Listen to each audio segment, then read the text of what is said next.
Divya, welcome to E-Time. Thank you so much. Let's just say you look gorgeous in black. Yeah, I mean, isn't it the?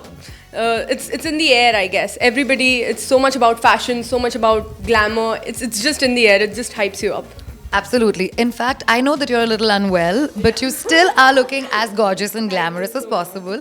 Tell us your experience walking for Bombay Times Fashion Week and for Prashant. So, to be very honest, it took me directly, I guess, 8 years back when I was a model, and I walked for several fashion weeks.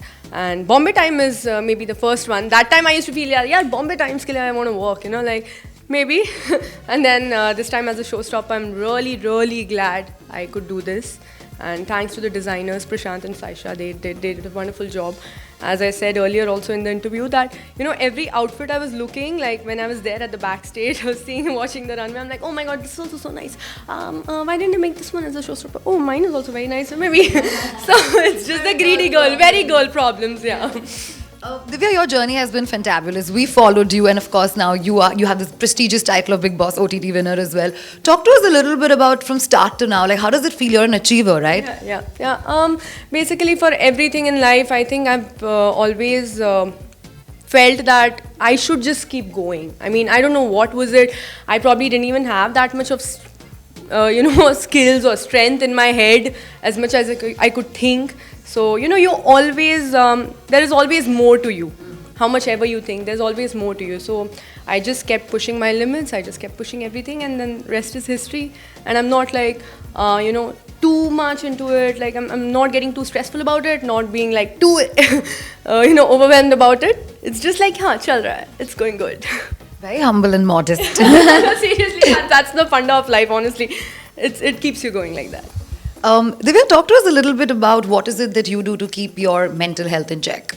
See, that's really very important nowadays, honestly, because with so much exposure around about everything, I think everything just is, it's spilling over everywhere, and people really don't know in the direction. But then, you know yourself the best. Like, you scroll Instagram, you go through quotes, and you feel like, oh, this is something I relate to. No, that's not something you relate to, babe. There is so much more to your personality. I think what keeps me going and keeps a check on the mental health is like I impersonate myself as a third person, and I just take care of myself.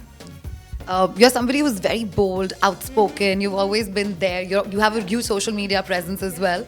Even your fashion game has been very strong. We've seen that on Big Boss. Yes, recently, yes. Luckily. No, even before. Stylist. We saw that at Big Boss OTT as well. Yes. Divya, what is it that you do to keep your fashion A game on? That's my first question to you. And then how closely is your fashion, relatable to Prashant's designs? Okay. So, honestly, it's a thing with Indians. Whenever I dress Indians, there's a different aura. There's a different vibe when it comes to Indians. I love Indian wear. So when I got to know that I'm walking for Prashant and it's an Indian wear, so I was very happy. I've seen his work earlier. So apart from all of that, the question, how do you keep up with things? It's like, honestly, I've just learned how to carry myself in every freaking outfit I wear. Otherwise, I don't know. My stylists do half of my job, my team does half of the job. I just have to make sure that whatever I wear, I have to carry it well, and the outfit should look extravaganza. Yeah. Lastly, what are the added pressures that you feel it is when you're like a social media influencer also, yeah? Like, acting bhi hai, ye bhi hai. Yeah. I mean, the pressure is just, it's just a never-ending race. It just keeps you like, even if one day you don't post it, you feel like, oh my god. But then, luckily, I took a nice break. I took a nice 3-4 months break where I was not worried about posting, and I was making sure that it's not done because of the peer pressure that you have to post on these timings. So I made sure, and then I just made sure that, whatever I post doesn't have to be always related to what I do. It can be as simple as if I'm chilling at home and just having my cup of tea. That's me, that's real me, and then I think the followers would like to see what I do in my regular times, when I'm not without makeup, when I'm not this glammed up, nothing like that. It's all absolutely normal. We at E-Times, before signing off, would also like to know about your upcoming projects. Yeah. So there are 2 songs that are in pipeline, and those are 2 big songs with great actors with me, Mohsin Khan and Parth Samtan, both my friends. We are really waiting for this project. And then there's Cartel 2 in the picture. Yes, Cartel 2 is one of my favorite web shows that I've done, and I'm really looking forward to it because season 2 is bigger and better. All the very best, and looking forward to everything. Thank you for your time.